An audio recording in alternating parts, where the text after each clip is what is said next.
¿Qué tal amigos de Leyendas del Deporte? Mi nombre es Hugo Rosas, transmitiendo desde la ciudad de Mérida, Yucatán, aquí en México, aquí pegado a lo que es la Riviera Maya, Cancún, donde mucha gente últimamente ha estado viniendo para más o menos recuperar la economía que ha estado un poco destrozada después de esta pandemia. Pero bueno, no dejamos atrás nuestras entrevistas, ahora sí que buscando lo mejor de lo mejor del deporte nacional como internacional. Y para mí es un placer encontrar a uno de nuestros grandes medallistas olímpicos que ha dado esta bella nación que es México, y es un grato honor de tenerlo aquí con nosotros, a nuestro querido amigo Daniel Aceves, que ya está acá con nosotros. Se los voy a presentar. Mi querido amigo, qué gusto tenerte aquí en Leyendas del Deporte. Hugo, es un privilegio y sobre todo conversar de uno de los temas más apasionantes dentro de la sociedad, que es el deporte y la cultura física. Sí, realmente. Y hasta ahora sigues siendo el número uno en lo que es la lucha grecorromana, que hace mucho tiempo que ya no se habla de la lucha grecorromana. Hay que hablar de ese tema realmente. Has estado o sigues involucrado en el deporte nacional, y vamos a entrar en detalles en cosas de deportes, pero antes que nada, mi querido amigo, queremos realmente conocer esa gran trayectoria que empezó en 1980, cuando ganaste medalla de oro en Juegos Panamericanos en Panamá, y concluiste en 1984 en los Juegos Olímpicos de Los Ángeles, obviamente. Y bueno, vamos a entrar poco a poco en detalles. Cuéntame esos grandes inicios, porque se dice que recordar es volver a vivir. Así es, Hugo, muchas gracias. Yo creo que siempre es importante tener no solo una recordación, sino una capacidad de la memoria de lo que uno va viviendo como niño.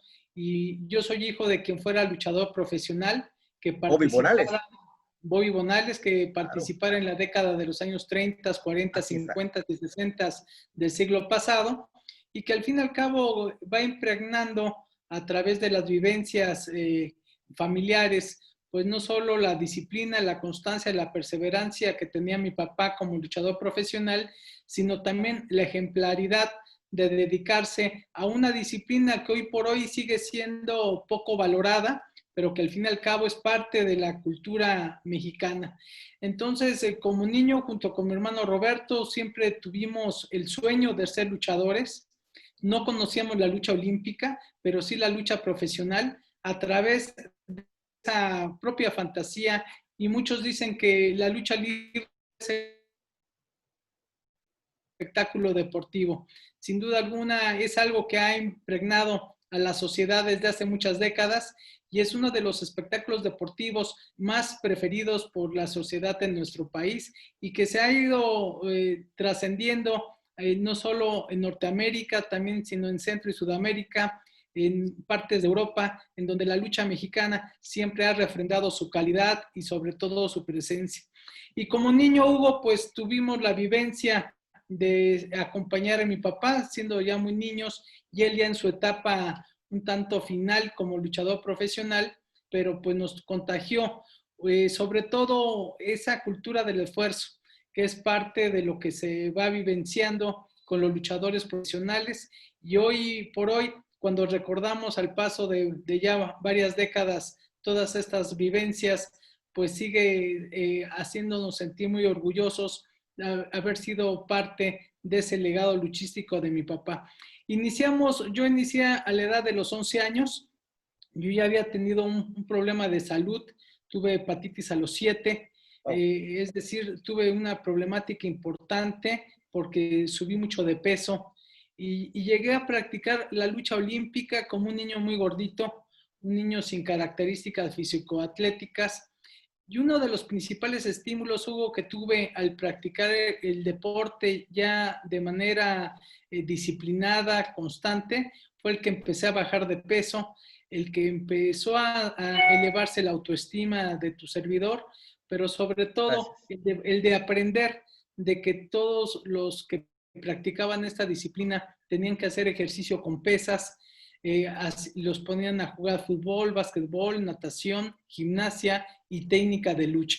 Entonces son de esos aprendizajes que a lo mejor de niño no comprendes, pero ya que en una etapa mucho más adulta, sabes que para ser deportista, y tú lo has vivido dentro del ámbito del fútbol, hay que primero ser un atleta y después ya tener una especialización de carácter deportiva.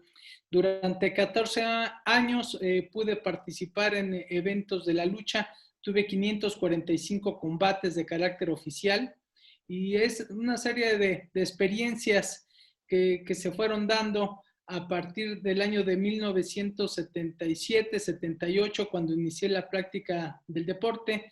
Tuve mis primeras incursiones a nivel infantil y juvenil, pero siempre con el sueño de ser olímpico y de llegar a disputar una medalla olímpica, Hugo. Me queda claro perfectamente bien tus deseos y bueno, sobre todo la disciplina que junto con tu señor padre y tus hermanos les fueron dando, ¿no? Pero realmente, y no me vas a dejar mentir, Daniel, pertenecer a un grupo selecto de seleccionados mexicanos y sobre todo para participar en Juegos Panamericanos o Centroamericanos o inclusive Juegos Olímpicos, se necesita mucho más. Tienes que dar un extra prácticamente. Ahora vemos cosas medias raras que han pasado desde Río en el 14, si no mal recuerdo, 16, no me acuerdo cuándo fue el 16, perdón, 16. ¿Cómo eran en esos tiempos, Daniel? Porque entrar al Comité Olímpico Mexicano es complicado, siempre hay preferencias de uno o de otro. ¿Cómo eran esos inicios, Daniel? Sí, estamos hablando de que ha pasado ya más de 4 décadas de estos inicios en el deporte. Era un ámbito no solo local, sino internacional muy distinto. Hay que recordar que había el concepto de amateur, mismo que desapareció en 1991, cuando hoy en día el movimiento olímpico internacional profesionaliza absolutamente todas las disciplinas. Hoy en día no hay ninguna disciplina que no tenga participantes profesionales, cosa que pasaba al contrario antes de la década de los 90, en donde era un deporte amateur y la Carta Olímpica así lo consignaba. Hay historias muy tristes de deportistas que le fueron retiradas sus medallas, como por ejemplo el caso de Jesse Owen y algunos otros, por haber participado cobrando 5 o 10 dólares en un juego de béisbol, siendo que sus disciplinas eran distintas en las que habían obtenido sus medallas. Es decir, ese amateurismo era un doble discurso, era un acto hipócrita del movimiento olímpico, porque al fin y al cabo sabíamos que los países del exbloque socialista y sobre todo liderados por la Unión de Repúblicas Socialistas Soviéticas tenían deportistas dedicados en cuerpo y alma y pagados por el Estado para demostrar en esa Guerra Fría que era más importante su sistema político ideológico para destacar en el deporte. Entonces, creo que las vivencias que nosotros tuvimos en esas épocas son diametralmente diferentes. Hoy, afortunadamente, el principal patrocinador del deporte a nivel internacional son los padres de familia y posteriormente las empresas deportivas. Y las medallas dejaron de tener un significado única y exclusivamente político, como lo tuvieron hasta la década, reitero, de los 90, cuando las medallas que se disputaban en muchas de las disciplinas pues eran con base a dos ideologías predominantes en el mundo. Hoy las medallas tienen un significado económico, social. Fundamentalmente los países se sienten representados y sus sociedades, pero ha cambiado afortunadamente el concepto y hay un reconocimiento del profesionalismo en todas sus dimensiones y en todos sus niveles.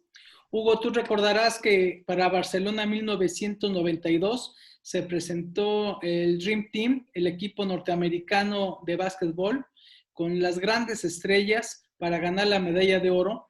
Y fue el primer significado, el primer mensaje que se envió por parte del movimiento olímpico para demostrar que estaba adaptándose a las nuevas circunstancias el propio movimiento con los patrocinadores, pero también con los atletas profesionales. Y ya en Río 2016, el último deporte que incorporó el profesionalismo fue el boxeo, que se había resistido a incorporar a boxeadores ya profesionales a las propias competiciones. No obstante, abrió las puertas para que esto se diera, misma circunstancia que hoy en día prevalece para los Juegos de Tokio 2020 a realizarse en el 2021 y que tienen dentro de este contexto, ya que todas las disciplinas tienen deportes y deportistas profesionales, lo que significa que es remunerada su participación en representación de los diferentes 206 países que participan en el movimiento olímpico internacional. Y no olvidemos que gracias a esto, y digo gracias entre comillas, porque quiero abundar ese tema que es muy importante, que México en Londres 2012 fue campeón olímpico gracias a futbolistas profesionales. Ya habían debutado en primera división, ya unos ya estaban consagrados, ganando cantidades de dinero realmente, y fueron a Londres y fueron campeones olímpicos en el fútbol, ¿no? En tu percepción, Daniel, ¿cómo ves esta entrada del profesionalismo al mundo olímpico? Creo que es un mensaje de realidad, un mensaje de congruencia, sobre todo porque las disciplinas no pudieran prevalecer sin patrocinios, sin las grandes empresas y sobre todo con una cierta independencia de los gobiernos que no pueden ser siempre quienes sufraguen el deporte de alto rendimiento. Hoy sabemos que hay una crisis económica como la que ya vive el mundo y hacías énfasis al respecto sobre los problemas sociales, políticos, económicos y sanitarios que vive un mundo pandémico como en el que estamos transitando. Los presupuestos para el tema del deporte y la cultura física se disminuyen, así como en otras vertientes. Entonces, es muy importante reconocer que las empresas del sector privado pueden y deben de ser los principales patrocinadores de las expresiones del alto rendimiento en el deporte olímpico y paralímpico. Entonces, yo coincido en que fue un acto, reitero, de congruencia, de capacidad de adaptación, que hoy en día es irreversible. Ya no se podría pensar en un movimiento olímpico amateur, porque el amateurismo podría tener muchas ambigüedades. Reitero, con lo que se vivió con los expaíses de carácter socialista y de lo que hoy se vive todavía en algunos países como Cuba o la República Popular de China o Corea del Norte, en donde son atletas de Estado. ¿Qué significa? Que con una bandera de un aspecto ideológico son cobijados sin distingo de que lo mismo realizan las empresas en otras latitudes, patrocinando los equipos multidisciplinarios, el equipamiento y la trayectoria de muchos deportistas. Michael Phelps es un ejemplo, el máximo ganador de medallas olímpicas en toda la historia, pues tiene una serie de patrocinadores que fueron dando seguimiento bajo una inversión en donde las empresas tienen una tasa de retorno a través de la exposición de sus marcas. Es un marketing puro que se da y que tú conoces de manera evidente en diferentes latitudes y en diferentes disciplinas. Entonces, concretamente, Hugo, yo creo que ya no hay reversa ante este episodio. Tenemos, pues ya estaremos cumpliendo 30 años de que desapareció el amateurismo de la Carta Olímpica, que es el instrumento rector del movimiento olímpico internacional, y con base a eso, pues aterrizó a una nueva realidad en donde el movimiento olímpico, que tiene 126 años de existencia, hoy por hoy no pudiese sobrevivir si no fuera por la participación del sector privado a nivel internacional. Definitivamente el mundo del deporte ha cambiado, ha evolucionado, donde pues obviamente pues ya las empresas privadas empiezan a aportar para poder subsistir prácticamente estos juegos mundiales realmente. Esto me queda muy, muy claro, mejor explicado, no se puede. Pero ¿qué pasa, Daniel? ¿Qué pasa con esos atletas que apenas están iniciando y van a centroamericanos o van a panamericanos? Pero ya a Juegos Olímpicos ya es otra cosa, ya no se puede ver la misma situación. Y desgraciadamente en nuestro país, primero tienes que traer unas 20 medallas de oro para que puedan salir los patrocinadores. No como mencionaste a Michael Phelps, donde pues desde chicos, desde la secundaria, ya están observados, ya los empiezan a patrocinar y los empiezan a encaminar hasta llegar a ser lo que son. Y obviamente esa mercadotecnia pura, pues da resultados. Pero aquí en México, desafortunadamente, nunca va a pasar nada de eso, sino que al contrario, aquí es al revés la cosa. ¿Cuántas medallas vas a traer para ver si realmente te vamos a apoyar? Efectivamente, hay algo dentro del modelo estadounidense que vale la pena subrayar, que es el deporte universitario. Una de las principales fuentes de campeones olímpicos y paralímpicos son las universidades. Quienes tienen dentro de su haber prestigiarse a través de sus atletas. Y eso, desafortunadamente, en México el deporte universitario no ha tenido una capacidad para instalarse más allá de las universidades, sino ser una fuente importante del alto rendimiento. Han habido ejemplos, por supuesto, que son sobresalientes, pero sí se requiere que el modelo deportivo pudiera tener actividades gerenciales en donde se ubique precisamente la participación de todos los sectores, incluidas las federaciones deportivas nacionales, las propias universidades públicas y privadas, pero fundamentalmente con base a un sistema nacional de cultura física y deporte que no arropa muchos de estos esfuerzos.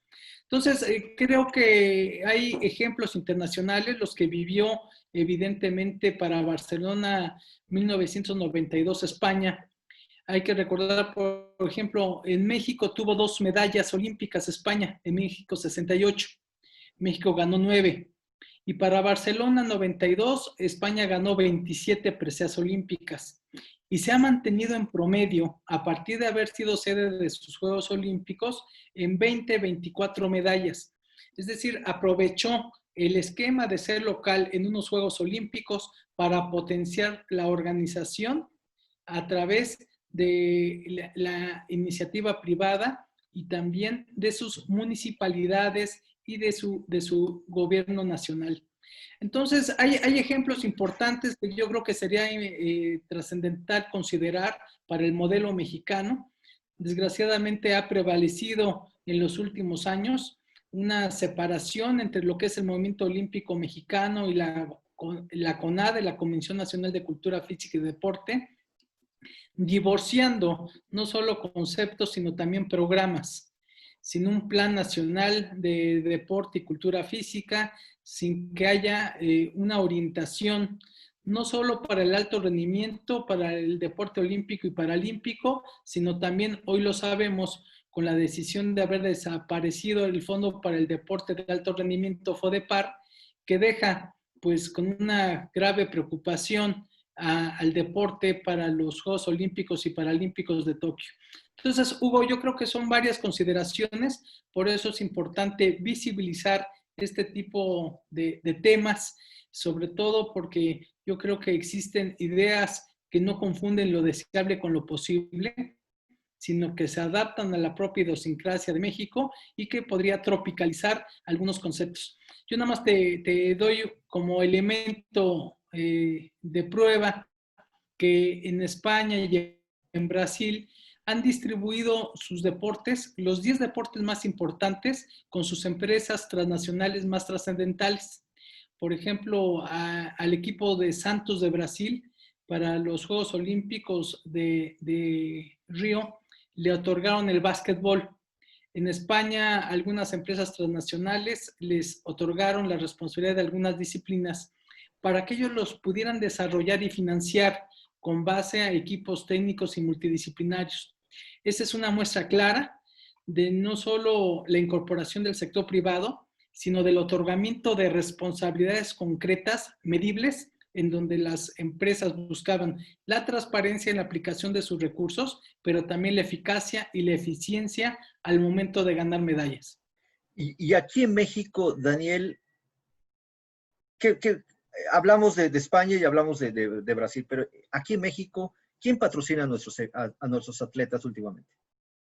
Actualmente se ha dado pues un patrocinio muy importante por parte de los institutos del deporte de algunas entidades federativas, destacando el caso de Jalisco, de Baja California, de Guanajuato, de Yucatán, en algunos casos con menor trascendencia, el de Nuevo León, Durango y algunos otros que le han dedicado presupuestalmente recursos a lo que fue las ediciones de la Olimpiada Nacional, que ahora ya ha cambiado el nombre, que no se han podido realizar por los temas conocidos por todos, Claro. pero que al fin y al cabo determinaban la obtención de preseas y hacían competir a las entidades federativas para desarrollar su deporte de alto rendimiento a nivel infantil y juvenil. Creo que este aspecto se queda corto a las necesidades que tenemos como país, porque hay dos conceptos. Una, el deporte social y sobre todo la práctica de la activación física y el deporte para incentivar un combate al sedentarismo, a las enfermedades no transmisibles, en donde destaca la obesidad y el sobrepeso, la hipertensión, las cardiopatías, la diabetes fundamentalmente, y que todas estas enfermedades no transmisibles pueden no solo contrarrestarse, sino también pueden posponerse en la vida útil y productiva de los ciudadanos mexicanos a través de la activación física y de la práctica del deporte. Y por otro lado, la carta de presentación es un sentimiento de orgullo que genera a nivel municipal, estatal y federal el deporte de alto rendimiento. Entonces, tendría que haber una concatenación de voluntades para que esta pregunta que haces, ¿quién patrocina algunas entidades federativas, el gobierno federal, en menor medida desde hace muchos años el sector privado, las universidades? Es decir, hay una serie de fuentes de recursos que no están articuladas en un plan nacional y que al fin y al cabo son tiros de escopeta que pegan en muchas partes, pero no tienen una dirección concreta. Claro, claro, perfecto. Daniel, veo tu foto con tu medalla, la que tenemos aquí en el fondo, y sigues igual con tu medalla, pero viéndote después de esa gran participación en Los Ángeles 84, vinieron otras series de eventos y desafortunadamente una grave lesión te deja fuera de Seúl y prácticamente te deja fuera ya de casi del deporte que amas, ¿no? Pero más allá del deportista, eres una persona que ha ganado 3 premios nacionales. Eres abogado, si no mal recuerdo. Aparte, tienes un doctorado, estás como miembro permanente del Comité Olímpico Mexicano. Realmente, más allá del deportista, te dedicaste, te preparaste profesionalmente, académicamente, para seguir adelante y tener muchos fundamentos para hablar claro, más claro que el agua. Realmente eso es admirable porque muchos de los que fuimos deportistas, pues prácticamente como que nos quedamos allá fuera de lo que es la parte académica. No muchos le entran ahora sí al ruedo como le entraste tú. Realmente, ¿qué te llevó? ¿Qué te llevó a tomar esa dirección? Hugo, hemos promovido dentro del seno de la Asociación de Medallistas Olímpicos y de Olímpicos Mexicanos una frase que pudiera ser una respuesta a muchas de las vivencias que de todos vamos teniendo y que significa que tenemos que ser mujeres y hombres con más proyectos que recuerdos. Y esto porque si tenemos más recuerdos, empezamos a envejecer de manera prematura sin distingo de nuestra edad biológica. Hoy por hoy sabemos que los acontecimientos que se dan en la vida pues son en muchos casos circunstanciales. Buscamos todos quienes estamos enamorados del movimiento olímpico, ser olímpicos, buscamos ser medallistas. Las propias consideraciones por tener la vocación para poder lograrlo, pues obedece, reitero, a circunstancias múltiples. Y cuando tienes la posibilidad de tratar de justificar tu existencia a través de participar en Juegos Olímpicos o Paralímpicos, de ser medallista, creo que también tenemos la obligación de regresarle a la sociedad y de regresarle al movimiento olímpico algo de lo mucho que nos ha otorgado. Es como un sentimiento de humildad y eso lo hemos estado promoviendo de manera trascendente, porque sí ha habido compañeras y compañeros que sienten a la inversa, que la sociedad les tiene una deuda, que se sienten con ciertos niveles de frustración por no ser reconocidos, por no ser atendidos o favorecidos de acuerdo a las expectativas que se crearon. Puede ser discutible ese asunto si les asiste o no la razón, pero sí raya en algo que está fuera de un contexto de la realidad en México. Entonces, tenemos que tratar de adaptarnos y bajo esta tesitura, a mí siempre me ha gustado la administración pública. He podido durante 35 años participar. Estos 2 últimos años he estado en el sector privado, en la Fundación Alfredo Hargelú para el Deporte, promoviendo el tema del deporte social, que creo que la activación física tiene que alinearse a los programas de la Organización de las Naciones Unidas, donde hay 17 objetivos de desarrollo sostenible. En 5 de ellos impacta el tema del deporte y la cultura física. Hay un programa de la Organización Mundial de la Salud del año 2018 al 2030 para disminuir en un 15% la inactividad física a nivel global. En sí hay parámetros, hay lineamientos en donde creo que tenemos la obligación de sumarnos. Y este es un acto que incorpora al movimiento olímpico y que incorpora el sentimiento de gratitud que debiésemos de tener. Afortunadamente en las últimas décadas, por lo menos en las últimas 3, y de manera muy concreta en los últimos 20 años, los deportistas que han ganado una o más medallas olímpicas tienen una serie de patrocinios y de estímulos económicos que nosotros no vivimos en nuestra época. Y digo afortunadamente porque ese es un tema de carácter internacional. En México logramos ya por ley hace 15 años que hubiera un estímulo económico vitalicio.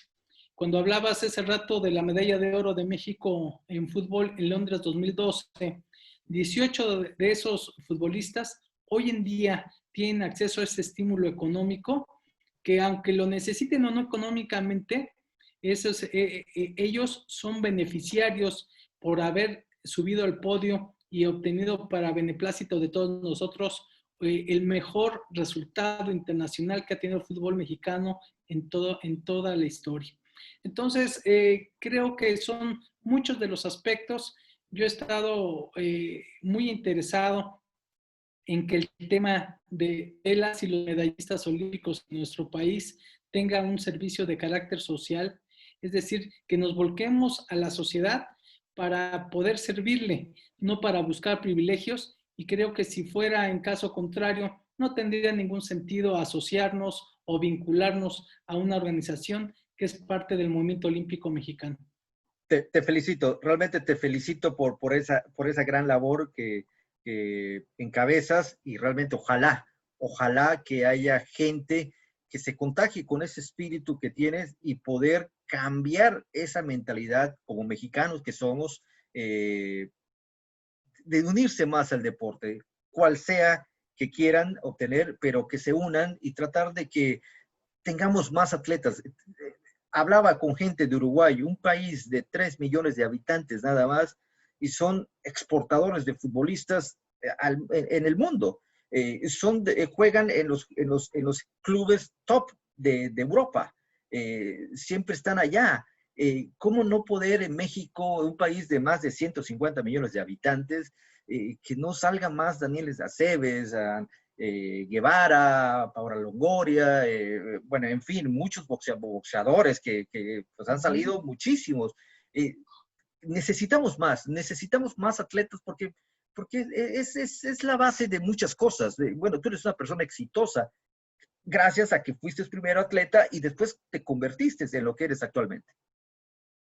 Sí, que creo que los países requieren tener no solo una estructura que fomente la práctica de la activación física, de la cultura física y del deporte, sino también que tengan una estructura que pudiera otorgar deportistas de alto rendimiento, de alta competencia, como parte de los íconos que puedan representar valores universales y valores olímpicos.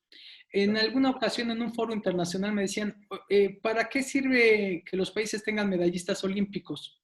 Pues para lo mismo que sirve que los países tengan un premio o varios premios Nobel, lo mismo que sirve para que los países tengan premios Pulitzer o tengan premios Príncipes de Asturias en literatura o tengan ganadoras de los certámenes de belleza. O un Oscar en las películas.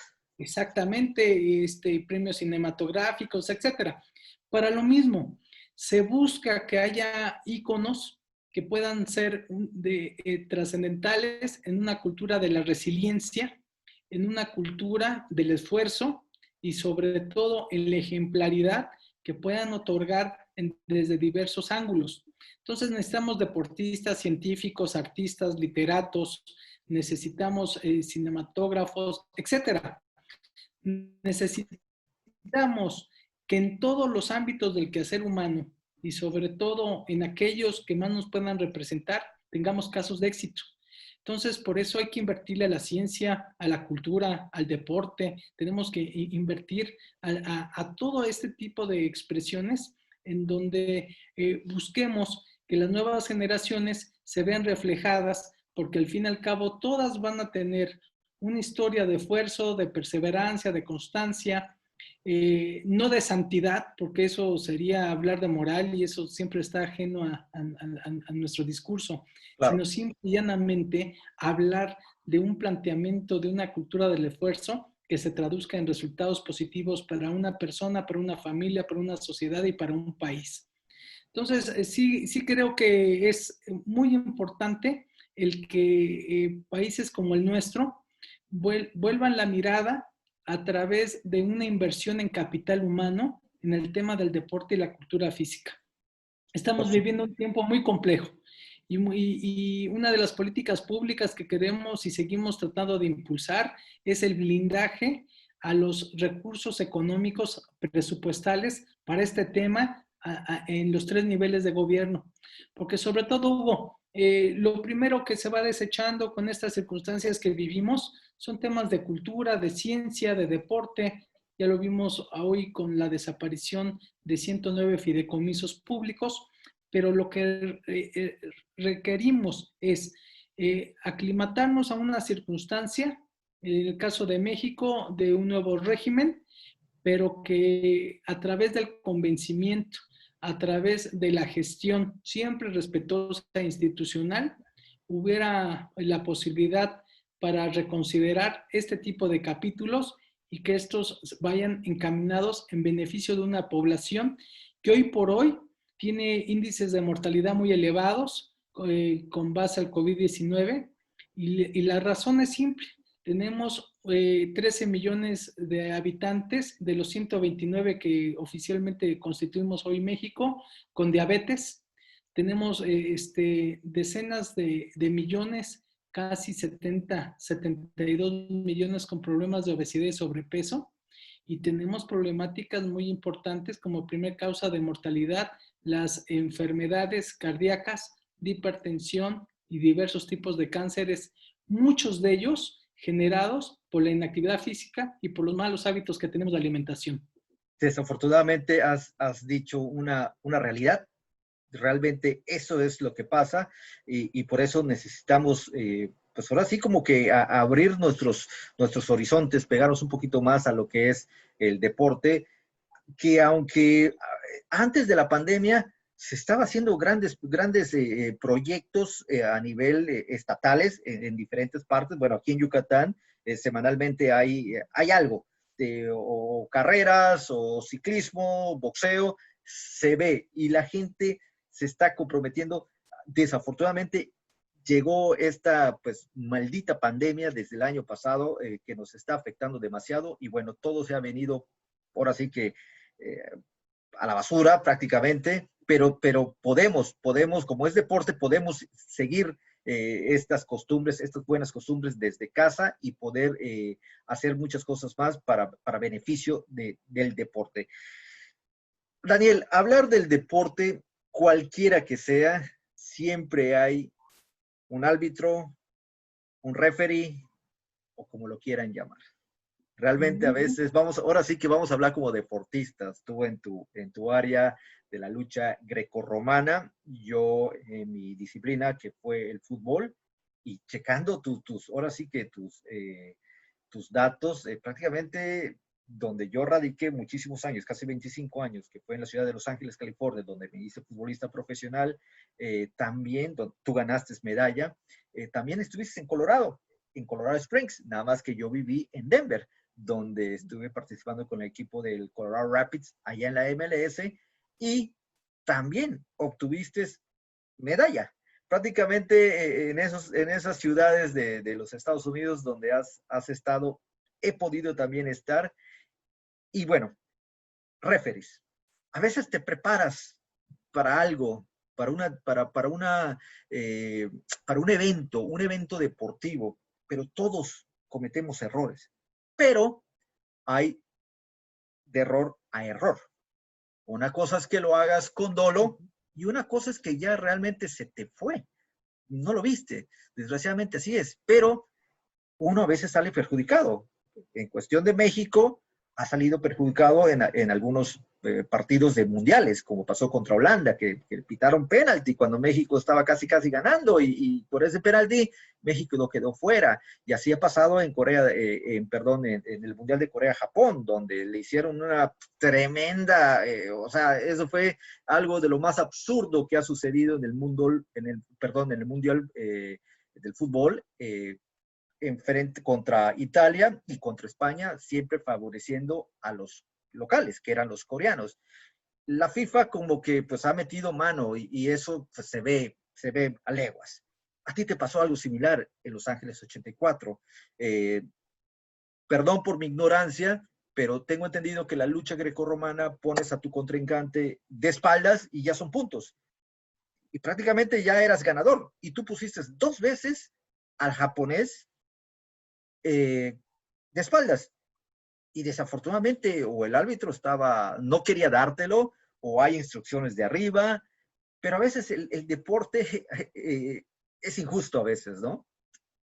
Efectivamente, Hugo, creo que los deportes de contacto, los deportes de apreciación, siempre corren el riesgo de que haya algún criterio que prevalezca más allá de la reglamentación que tradicionalmente es muy clara.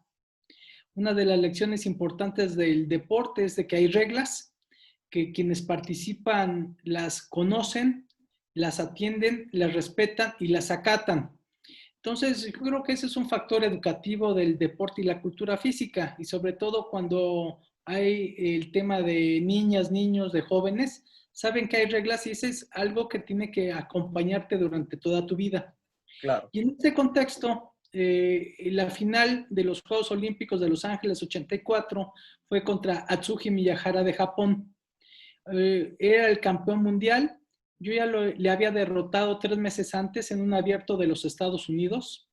Y fue una final pues muy pareja, en donde hubo un claro toque de espaldas, que de acuerdo a la reglamentación antes y ahora, con un segundo que toque la espalda, los omóplatos en el colchón, termina el encuentro.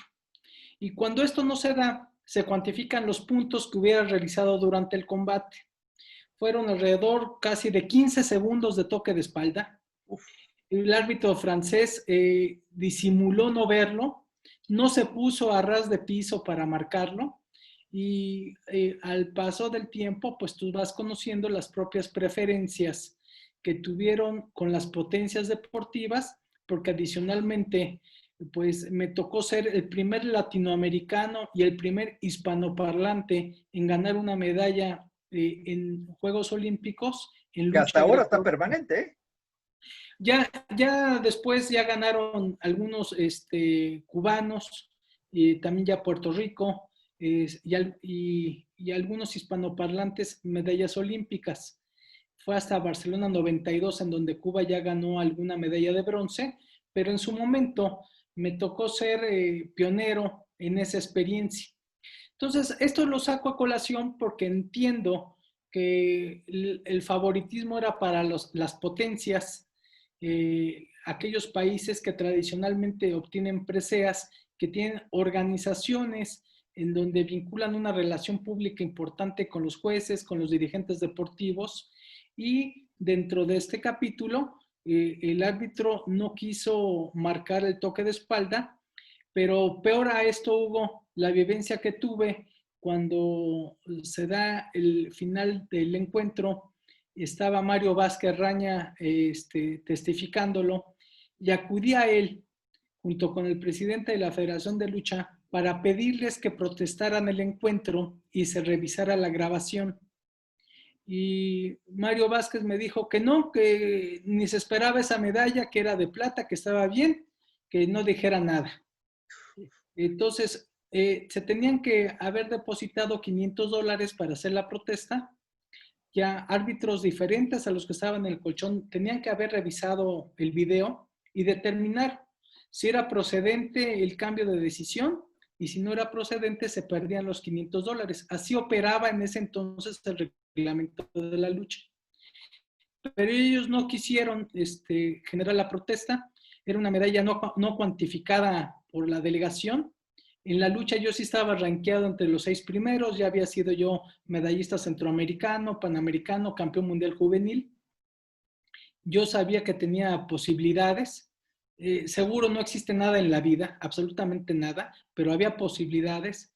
Y en este contexto, pues mi única decepción sería el que no se procedió para hacer la revisión sobre la determinación del combate en Los Ángeles 84. No me crea ninguna frustración. El ser subcampeón olímpico para mí ha sido una de las partes más trascendentes de mi existencia, para mí, para mi familia, para quienes tuvieron antecedentes en la lucha, en donde ya habían llegado a quintos, sextos, séptimos, octavos lugares. Fui parte, yo creo, de un esfuerzo de varias décadas de la lucha mexicana, que con muy pocos recursos se fue consagrando como parte de quienes ganaban medallas a nivel regional, continental, algunas escasas a nivel mundial, a nivel infantil y juvenil. Pero al fin y al cabo, hoy por hoy, a 36 años de distancia, vamos ya corriendo hacia los 37, me siento yo muy agradecido de haber tenido la posibilidad de subirme a un podio olímpico, de disputar la medalla de oro, y que desafortunadamente, pues fuera de mi control y de mi contexto, pues no se pudo dar el triunfo que estaba yo anhelando en ese combate, pero que al fin y al cabo fue algo externo lo que determinó ese resultado. Desafortunadamente, mi querido Daniel, siempre tenemos el enemigo en casa. Por eso siempre es el dicho que el peor enemigo de un mexicano siempre es el propio mexicano, y desgraciadamente es un dicho tan famoso como tan real, que tal vez si se hubiese peleado esa posibilidad de volver a revisar los videos y checar qué había pasado, pues a lo mejor estaríamos hablando otra cosa, no de medallas, sino de realidades, sino de protección al deportista. Pero sin embargo, tienes, si me lo permites, ahí está la medalla de plata de Los Ángeles 84, ahí está, ahí la tienes, donde pues para nosotros los mexicanos es un enorme placer que la tengas en este momento. No todos tenemos ese privilegio realmente como lo tienes, pero realmente es halagador, orgullece ver que la portas, que le tienes mucho cariño, muchísimo cariño, a pesar de que me imagino te pararás enfrente y recordarás que debió haber sido la de oro. Sí, creo, Hugo, que no existe realmente un sentimiento cotidiano, ni mucho menos al respecto. Me siento muy privilegiado y reitero, muy agradecido con la vida, con las circunstancias, con todo el entorno que me dio la posibilidad de ser medallista olímpico. Sí debió haber sido de oro, por supuesto, por eso que estamos comentando, y están los videos que acreditan este tema. No es una sugerencia o una visión de carácter personal, sino es una realidad deportiva de la que estamos hablando. Pero no obstante, creo que existe la ley de las propias compensaciones. Yo creo que la vida te va compensando muchas cosas, la vida es un boomerang, lo que le avientas te regresa. Si le regresas trabajo, empatía, seriedad, solidaridad, regresa lo mismo. Y si por el contrario actúas mal, de igual suerte se te va a revertir. Y esa no es una condición religiosa, sino yo creo que son energías que se dan del universo, que lo que tú das se te es reiterado y reintegrado además. Claro. Entonces, Hugo, yo me siento muy, muy contento con muchos proyectos. He sido ya en varias ocasiones presidente de medallistas olímpicos y de olímpicos mexicanos. De manera intermitente he tenido esa función, misma que agradezco la confianza de mis compañeras y compañeros. Hemos trabajado sin un presupuesto público, sin apoyos económicos, pero con el deseo de regresarle a la sociedad algo de lo que nos otorgó. Yo siempre subrayo eso. Ninguno de nosotros que hemos asistido a los Juegos Olímpicos podríamos identificar nuestra vida sin esa vivencia. Más que hubiera un podio olímpico. Yo por eso siempre he dicho que una olímpica o un olímpico viven y mueren diferente. Cuando tú tienes tu vida, tienes que tener una serie de vivencias, de leccionamientos que te hacen distinto. Y cuando mueres, seguramente habrá algún espacio, alguna línea en algún medio de comunicación que haga referencia a tu fallecimiento, pero sobre todo a lo que puedes legar de lo que ha sido un movimiento que hoy por hoy se hace más vigente que nunca ante los escenarios que estamos viviendo. Entonces, yo por eso creo que es muy importante que abordes este tema con los medallistas olímpicos y paralímpicos, sobre todo porque somos un reflejo de la sociedad, de diversas circunstancias, de diversos temas, de diversas épocas. Nos vamos unificando a través del paso del tiempo, se viven consideraciones distintas y hoy en día el movimiento olímpico está más vivo que nunca y creo que es un aspecto fundamental para que este se traduzca como un ejemplo de resiliencia ante la pandemia del COVID-19. Es correcto, lo has dicho todo, todo como debe de ser. Eh, ¿Cómo ves esta nueva generación de deportistas? ¿Cómo ves este nuevo mandato con Ana Guevara? ¿Cómo ves todo esto de este cambio de, como bien lo dices, de régimen? ¿Cómo ves al deportista en un futuro? Yo veo actualmente una generación de deportistas muy esforzados, muy exitosos, muy concentrados. Lo que México ha vivido en los recientes Juegos Centroamericanos y del Caribe, ganándole en Barranquilla a Colombia, a Cuba. El tercer lugar en los Juegos Panamericanos de Lima 2019, solo siendo superado por Estados Unidos y Brasil, dejando en un cuarto sitio a Canadá. El que México pues tenga ahorita 35 plazas olímpicas habla de la trascendencia que para muchos sectores, para muchos institutos del deporte a nivel estatal, para muchas empresas, universidades, tiene el deporte de alta competencia. Y yo creo que nadie puede especificar, primero, ojalá sí se lleven a cabo. Yo tengo toda la confianza de que se van a llevar a cabo los Juegos Olímpicos de Tokio, posiblemente sin público, pero realmente la mayor audiencia es a través de las plataformas digitales y la televisión. Son algo así como 3.800 millones de habitantes los que siguen la inauguración de los Juegos Olímpicos y su desarrollo, más de la mitad de la población mundial, junto con la Copa FIFA, son los eventos más vistos del planeta. Entonces, creo que es muy importante fomentar que México tenga una delegación muy solvente. Si México llega a alcanzar 5 medallas, pues, que son las que ganó en Río 2016, desde mi punto de vista sería muy exitoso, porque no sabemos hoy cómo se están preparando a nivel internacional, sobre todo aquellos países que sufrieron un confinamiento anterior al nuestro y que México no ha podido generar las burbujas como en la NBA o se hacen otras ligas profesionales en los Estados Unidos o en algunas otras partes del mundo, o la NFL por dar ejemplos. Entonces, sí, yo creo que algo inédito. No te podré decir qué países se están preparando de manera solvente. Sé que en Europa muchos equipos, sobre todo de contacto, han hecho sus burbujas y sus campamentos en ciudades alejadas a las urbes. Esto no sé cómo vaya a repercutir competitivamente. Faltan 45% de los clasificatorios para Tokio. Entonces tenemos un escenario en donde creíamos que con la llegada de la vacuna iba a cambiar rápidamente las circunstancias. No estamos observando eso en ningún país del mundo. Las tasas de contagio se siguen multiplicando. La morbilidad y la mortalidad por la pandemia siguen creciendo. Y ya estamos pues transcurriendo el primer mes del año y no hay un cambio sustancial.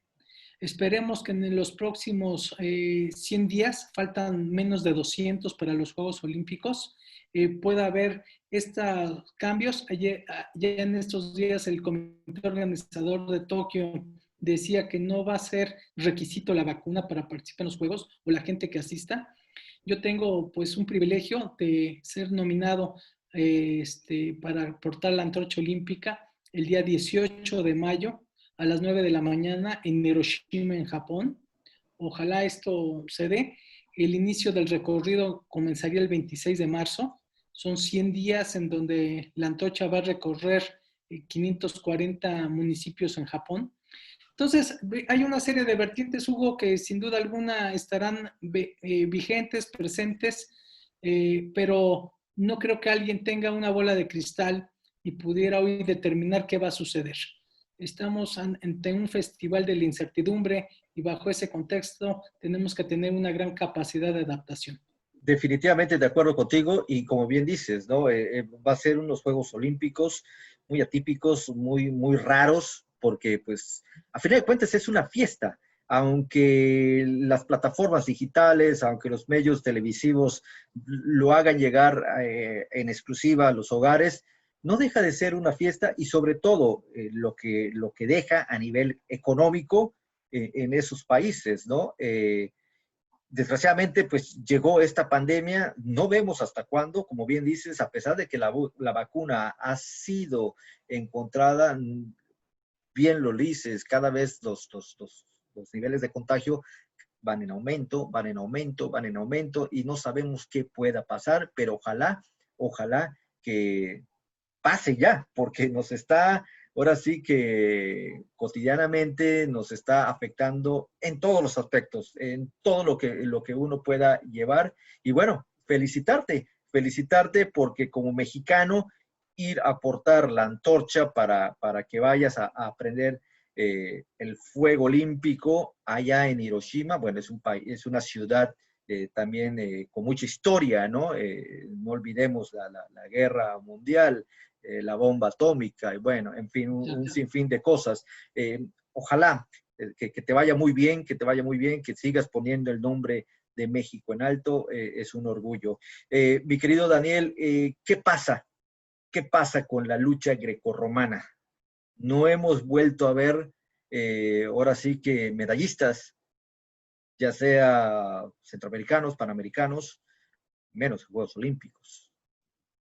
Sí, Hugo, afortunadamente ya hace 2 años hubo un replanteamiento en la Federación de Lucha, hubo la sustitución de un dirigente que por 20 años no pudo aportar nada trascendente para varias generaciones de luchadoras y luchadores. Como muchos de los presidentes de federaciones, ¿eh? Sí, desafortunadamente hay luces y sombras en esa manifestación del tema del deporte. Asociaciones civiles que funcionan con eficacia, con transparencia y muchas de ellas que son la antítesis de lo que pudiera ser una buena organización.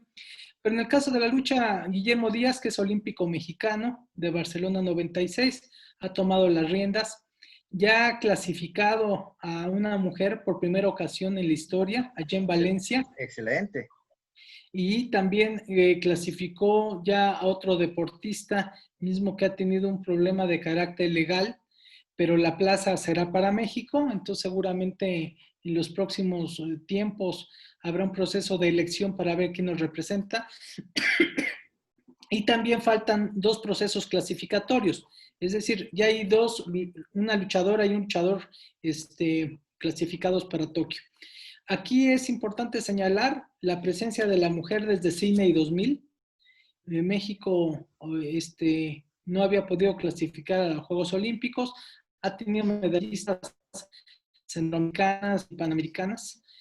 México en los recientes Juegos Panamericanos de Lima pudo obtener 3 preseas, una de plata y 2 de bronce, pero yo creo que tiene que haber un replanteamiento. Hay varios institutos del deporte que trabajan muy bien esta disciplina y esperemos que haya un replanteamiento en uno de los deportes más antiguos del movimiento olímpico internacional, pero sobre todo más antiguos de la humanidad.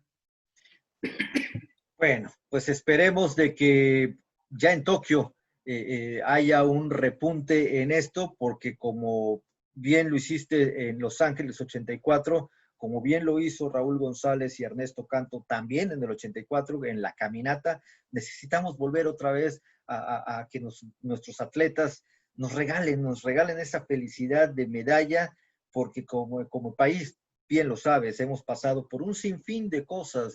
Si no se habla de narcotráfico, se habla de asesinatos, se habla de esto, se habla de aquello.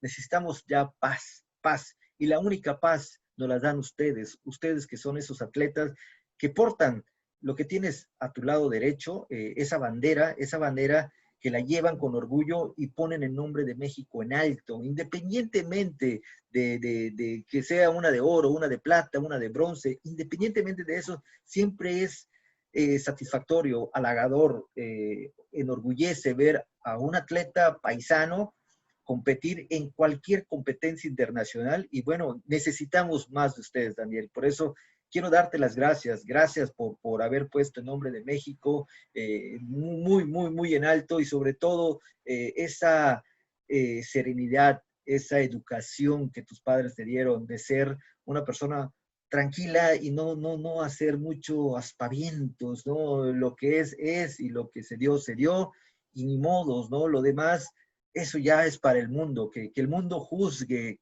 si actuaron mal o actuaron bien. Tú hiciste lo que tenías que hacer y para mí, y te lo digo de frente, eres el campeón olímpico, eres el medallista de oro y no solo por eso, sino por todo lo que has representado, por esa gran satisfacción que tienes en darnos también tus clases académicas, que a simple vista es muy notorio y realmente me siento muy orgulloso de tenerte como amigo, de tenerte como mi deportista olímpico. Gracias, y gracias sobre todo por estar hoy aquí en Leyendas del Deporte. Hugo, el agradecido soy yo, es un privilegio estar contigo, estar entre deportistas, el conmemorar y congratular tu participación profesional dentro del fútbol, Gracias. el poderte desarrollar en la Unión Americana, se dice fácil, no lo es, de ninguna manera lo es, y que hoy estés fomentando a través de diversos medios de comunicación y diversos proyectos el deporte en el sureste mexicano. Seguimos y sin duda alguna para mí me es muy honroso el poder compartir en esta hora que está culminando algunos conceptos, pero sobre todo algunos sentimientos que son parte que se dan en el deporte y sobre todo en el movimiento olímpico. Así que mi gratitud para ti y para todos los que están acompañando este gran conversatorio. Muchas gracias. No, hombre, gracias a ti, mi querido Daniel. Y bueno, amigos, todo lo que empieza se tiene que terminar, desgraciadamente. Y hoy tuvimos la presencia de un olímpico mexicano, el olímpico que siempre lucha por esos grandes anhelos, deseos. Él lo cumplió, lo ha cumplido todo y ha dejado el nombre de México, una vez más lo vuelvo a repetir, en alto. Su nombre es Daniel Aceves. Realmente un placer. Y bueno, amigos, eso fue todo por hoy. No se pierdan, mañana tenemos la presencia de un ex árbitro mundialista mexicano, Germán Arredondo. Gracias a Dios, los tenemos mañana con nosotros. Y bueno, como siempre, es un enorme placer tenerlos aquí con nosotros. Mi nombre es Hugo Rosas y esto es Leyendas del Deporte, haciendo historia con la historia. Muchísimas gracias y que pasen muy buenas tardes.